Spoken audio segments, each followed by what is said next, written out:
Some Australian cars were ugly, some were terrible, but these are the ones that prove Australia could build cars that were genuinely beautiful. Cars so good-looking they make modern traffic look depressing. A Holden coupe that still looks perfect nearly 60 years later. A Falcon hardtop that looked like it belonged in a movie before it ever became a legend. And a Leyland from one of Australia's biggest automotive disasters that somehow came out looking like a concept car. Welcome to the 15 most beautiful old Australian cars ever made. The Holden FJ Special is where Australian automotive design found its personality, a refined evolution of the FX that wore its chrome trim with a confidence the local industry had never quite projected before. The rounded body lines were quintessentially 1950s, borrowing from American design while remaining distinctly approachable and human in scale. The chrome detailing on the grille, the window surrounds, and the body trim gave it a warmth that more aggressive designs of the era completely lacked. Decades later, the FJ silhouette remains one of the most instantly recognizable shapes in Australian automotive history. Not dramatic, not sporting, but well proportioned and quietly charming in a way that has never gone out of style.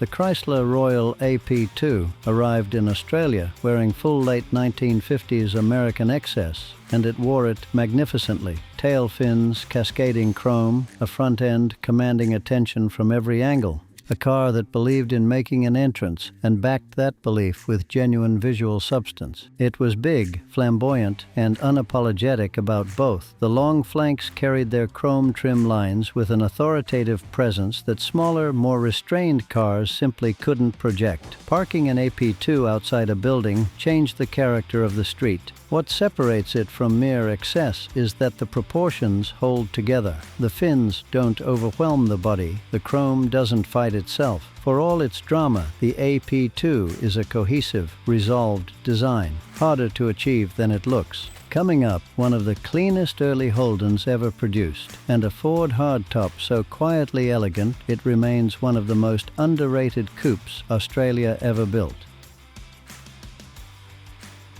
If the FJ won you over with warmth, the Holden FC Special will win you over with sheer refinement. The lines are cleaner, the details more considered. A design team that had studied American styling and learned the right lessons, not copying but improving. The FC's most distinctive feature was its treatment of the rear, a subtly winged tail that hinted at the American love of fins without committing to anything excessive. It gave the car a sense of forward motion even standing still, which is harder to pull off with elegance than it sounds. The FC doesn't shout, it simply stands there looking exactly right, proportioned, detailed, and carrying its chrome with a confidence that makes it one of the most attractive Holdens of the era.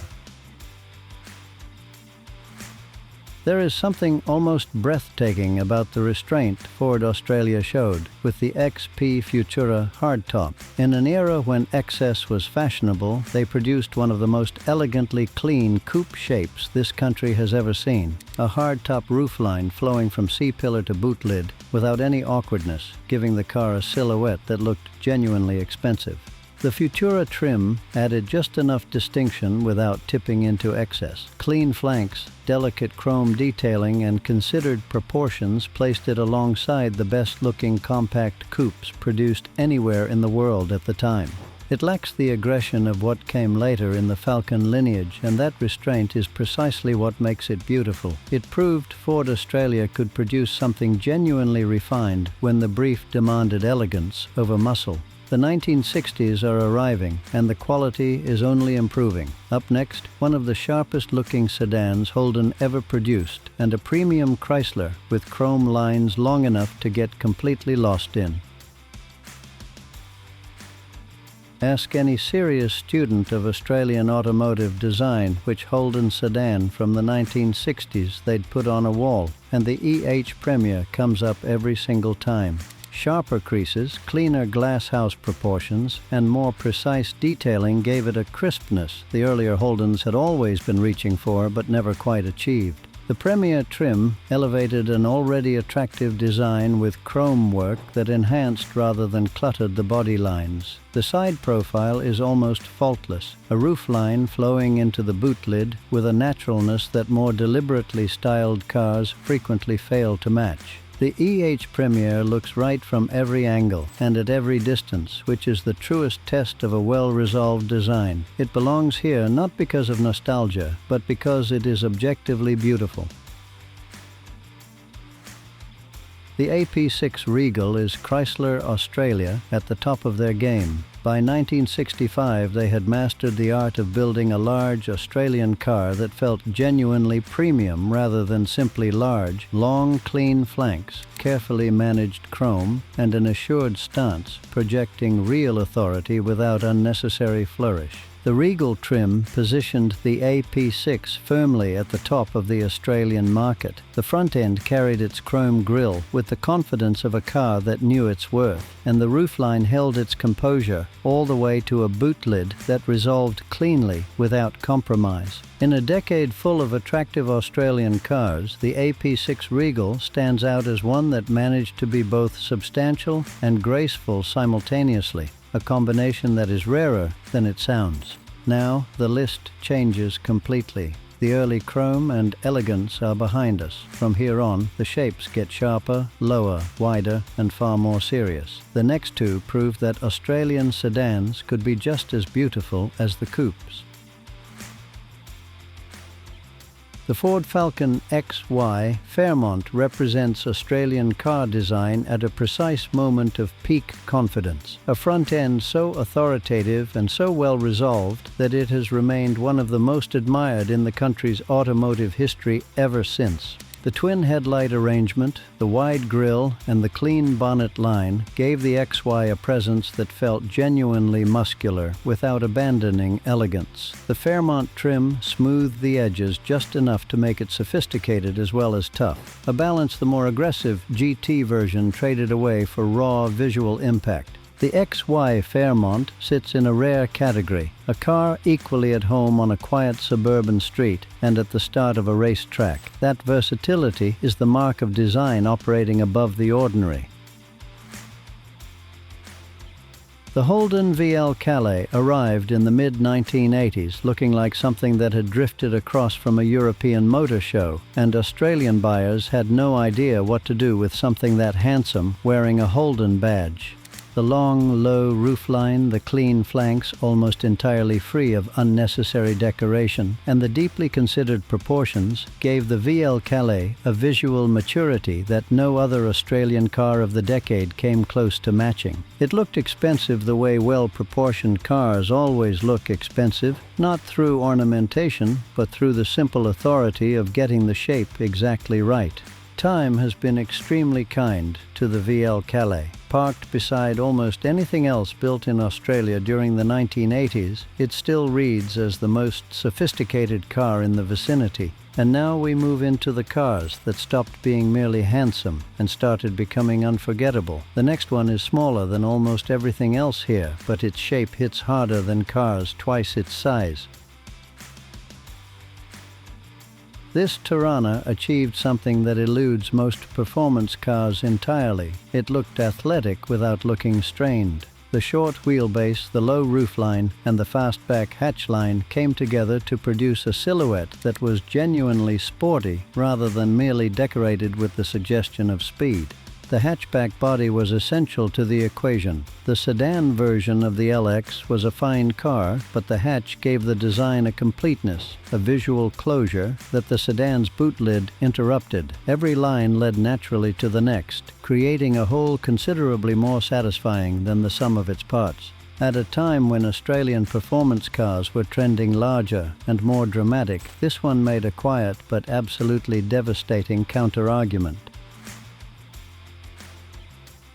The Holden HQ Monaro LS Coupe represented a deliberate evolution, a shift away from the raw energy of the original towards something more composed, more confident, and in many ways more genuinely beautiful.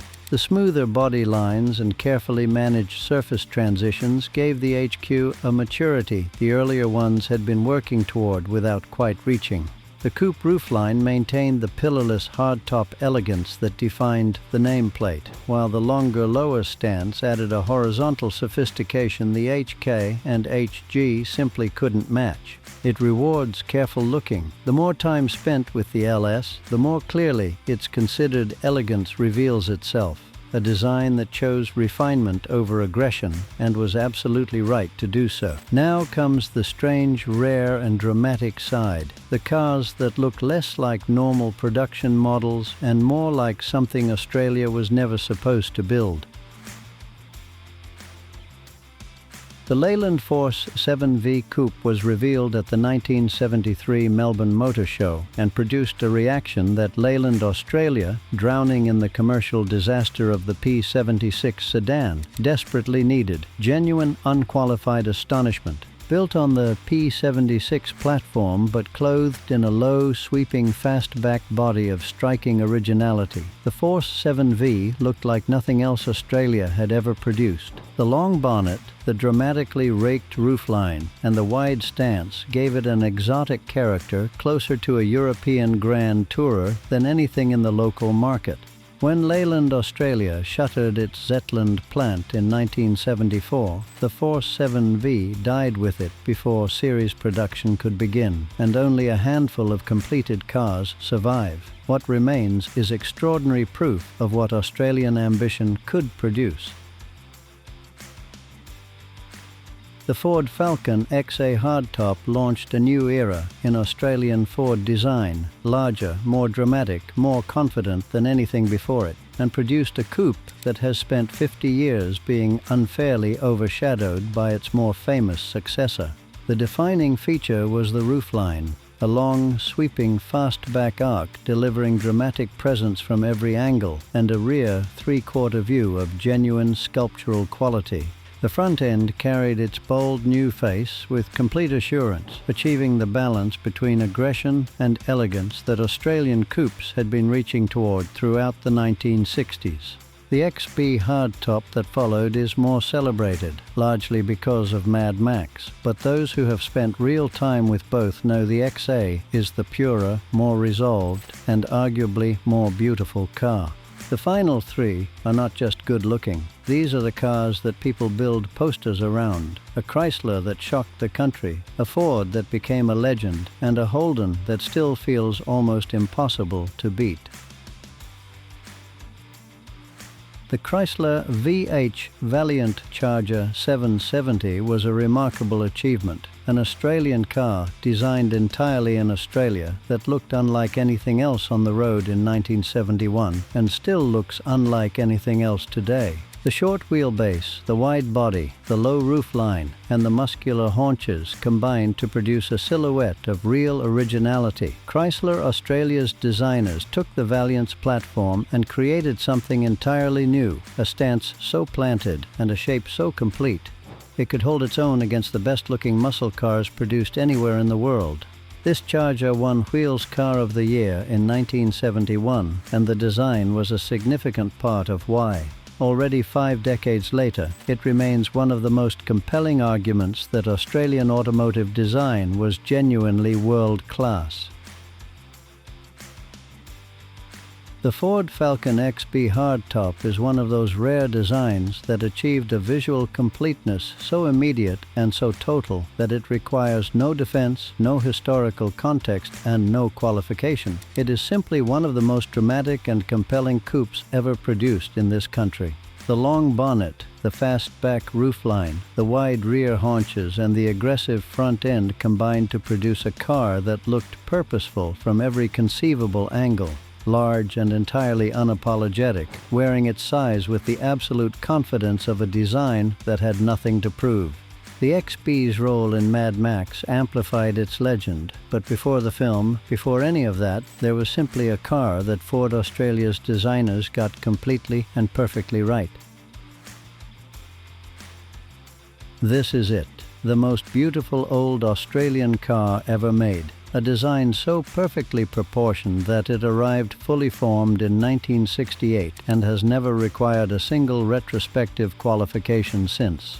The HK Monaro was Australia's own answer to the great performance coupes of the era. The pillarless hardtop gave it a lightness and elegance that American muscle cars frequently couldn't match for all their drama. The roofline floated with architectural confidence, the front end was clean and authoritative, and the proportions, long bonnet, setback cabin, short boot lid, were simply perfect.